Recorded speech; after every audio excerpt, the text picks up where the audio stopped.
j'avais envie de faire une vidéo comics, hein, donc vous venez de voir derrière moi les 3 derniers comics qui m'ont plu, notamment on va parler de celui-là, donc Justice League versus Godzilla versus Kong.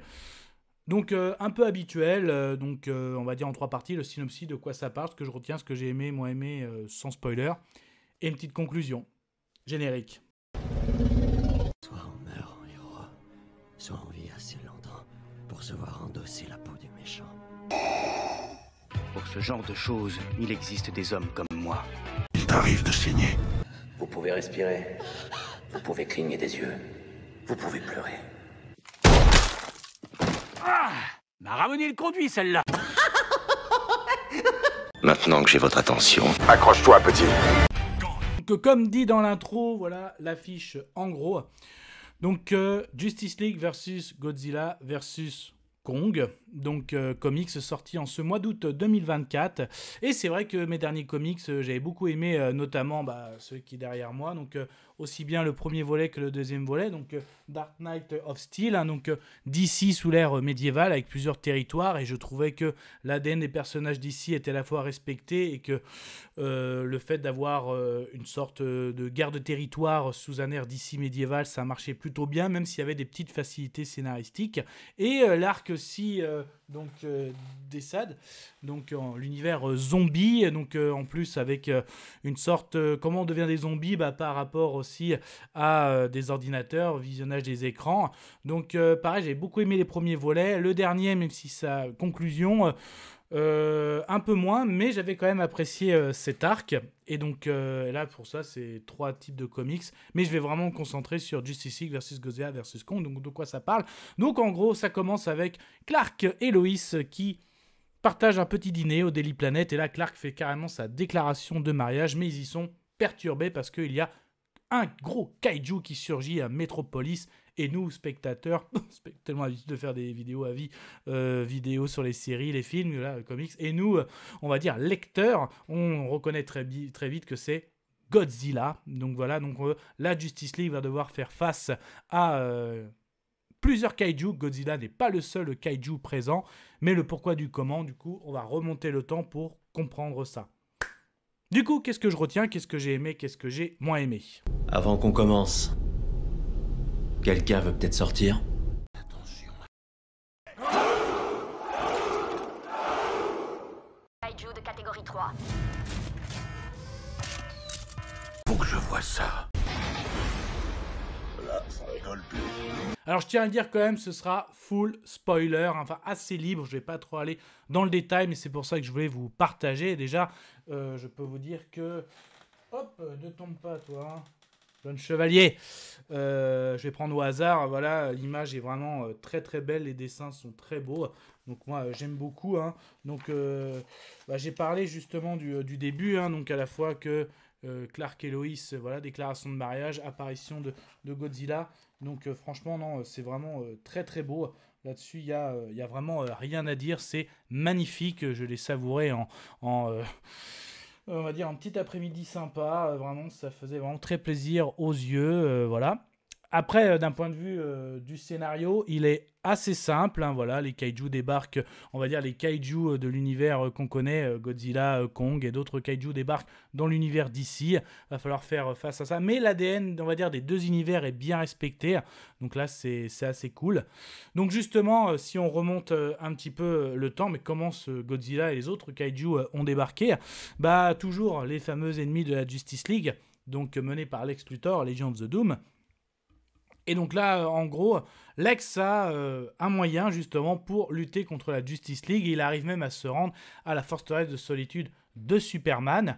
Et là, justement, Toyman trouve une mystérieuse pierre et il fait un vœu avec cette pierre, hein, parce qu'ils ont vu que dans un autre monde, il y avait des monstres, des kaiju, et lui, il prend ça comme des jouets. Et son vœu, en gros, c'est comme ça que tout le monde s'est retrouvé dans l'univers d'ici. Il a réussi à créer un passage, tel le Doctor Strange de l'univers Marvel. Et donc, justement, déjà, on a un très beau duel entre Godzilla et Superman. Et justement, Godzilla arrive à avoir un rayon qui a des radiations. Les radiations ont justement de l'impact sur Superman. Superman est presque donné comme mort. Donc là, il y a vraiment, c'est tragique. Et là, comme dit, il y a plusieurs kaiju, notamment un kaiju sous forme de chauve-souris apparaît à Gotham. Donc là, même s'il y a la Bat Family qui veut faire ça face à un kaiju, c'est un peu compliqué. Même si Red Hood utilise des armes à feu, voilà, il peut y aller. Hein. Donc là, ça devient un peu compliqué. Donc c'est pour ça, après, pareil, il y a un autre kaiju avec des défenses qui apparaît sur Themyscira. Donc après, voilà, en gros, il va falloir s'organiser. Et en voyant aussi que Superman est vaincu par Godzilla. Donc après, avec Batman, son côté enquêteur, ils arrivent à découvrir notamment des dossiers Monarch, et à savoir qu'est-ce que c'est que ces kaiju, notamment aussi avec Skull Island, donc notamment avec Kong. Donc là aussi, tout ça, je trouve que c'est bien mené, donc c'est plutôt pas mal aussi. Qu'est-ce qu'on peut dire après sur la suite, forcément, pour lutter contre ces kaiju? Donc à un moment aussi, on a, par des diverses péripéties, ils vont se retrouver à Atlantis avec Aquaman, et Aquaman va libérer le fameux Kraken. Donc là, ça fait vraiment un gros duel de monstres entre Godzilla et le Kraken, donc là, d'Aquaman. Donc c'est vraiment très cool aussi, même si Godzilla, ils arrivent à emprisonner avec une chaîne Godzilla. Donc, et en fait, ils vont vite se rendre compte que quand même, quand Superman va revenir à lui, que justement, Superman a... Je dis pas qu'il a un destin, mais il sent que le destin de Godzilla est là pour l'équilibre. En fait, Godzilla est là pour maintenir l'équilibre entre l'humanité et les kaiju. Donc là aussi, on voit bien, c'est là qu'on sent que l'ADN est bien respecté. Et là, justement, bon là, c'est un peu facilité scénaristique, mais c'est pour en foutre plein les yeux. Donc en gros, on a un Batman qui a déjà même un super robot, parce que Lex Luthor arrive à mettre la main sur le fameux méga Godzilla. Donc on a vraiment un final mais dantesque. Vas-y que je t'en veux, vas-y qu'en voilà. Donc on a même Kong qui arrive à arriver, c'est pour ça le fameux Justice League versus Godzilla versus Kong. Donc ça devient vraiment un grand final, même Kong arrive à devenir, on a même droit à un lanterne Kong pour vous dire. Donc c'est pour ça vraiment de très belles images, un scénario. En fait, on a pris les deux univers d'ici et l'univers des kaiju, et en fait on a vraiment pris que tout le monde voudrait voir, quoi. Chez DC, tu as à la fois le Superman, du Batman, la Bat Family, du Wonder Woman, hein, qui maîtrise du kaiju à Themyscira aussi, c'est sympa, du Green Arrow, même du Black Canary. Il y a une scène où ils arrivent à faire comme à décupler les pouvoirs des ultrasons qui agissent sur les kaiju, donc là c'est très cool. Donc le Green Lantern Corp, je crois que j'ai Aquaman qui libère le Kraken, Cyborg aussi qui prend les renseignements à découvrir sur Monarch, Flash bien sûr. Donc au niveau d'ici, on est bien sûr au niveau des kaiju, du Godzilla, du Kong, plein de kaiju. L'impact de Godzilla est là pour maintenir l'équilibre. Kong sur son île, notamment Grodd qui veut faire un lien avec Kong, pour lui roi des singes. Donc Luthor qui forcément avec ses plans s'empare du Mecha Godzilla, tout ça. Donc il y a vraiment tout. Au niveau des ennemis, voilà, vous trouvez du Toyman, du Deathstroke. Donc il y a tout ce qu'il faut en fait. C'est vraiment... Il y en a qui aiment bien l'expression popcorn, bah là vous pouvez y aller, c'est très beau à regarder au niveau des images, scénario simple, mais si vous aimez ces deux univers, eh ben c'est un super crossover. Conclusion ? Je vais conclure. Conclusion de ce comics Justice League versus Godzilla versus Kong. Bah j'ai adoré, belles aux images, beau, le scénario très simple mais qui respecte l'ADN des deux univers, c'est vraiment cool.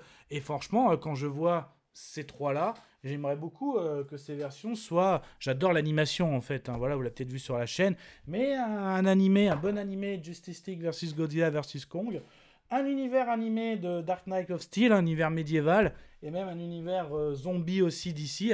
Là vraiment, s'il y avait 3 sujets à poser sur la table, bah, ce serait ça. On sait que bien sûr dans les animés à venir, il y aura l'univers partagé du DCU, mais on sait aussi que le dernier univers partagé, ça annonçait un reboot avec un Wonder Woman assez jeune, mais en version originale, comme Watchmen par exemple. Là, faire ça, ce serait vraiment pas mal. Après, attention, moi j'ai adoré les comics Injustice, le jeu vidéo aussi, l'animé, j'ai pas aimé du tout. Donc à voir aussi que ce soit bien adapté. Mais voilà, j'ai envie de vous faire une petite vidéo, un petit hors-série comme on disait. En tout cas, si ça vous plaît, n'hésitez pas à vous abonner, ça fera extrêmement plaisir. Et prenez soin de vous. Kenavo. Je vous souhaite une agréable soirée. Désolé pour le bordel. Au revoir.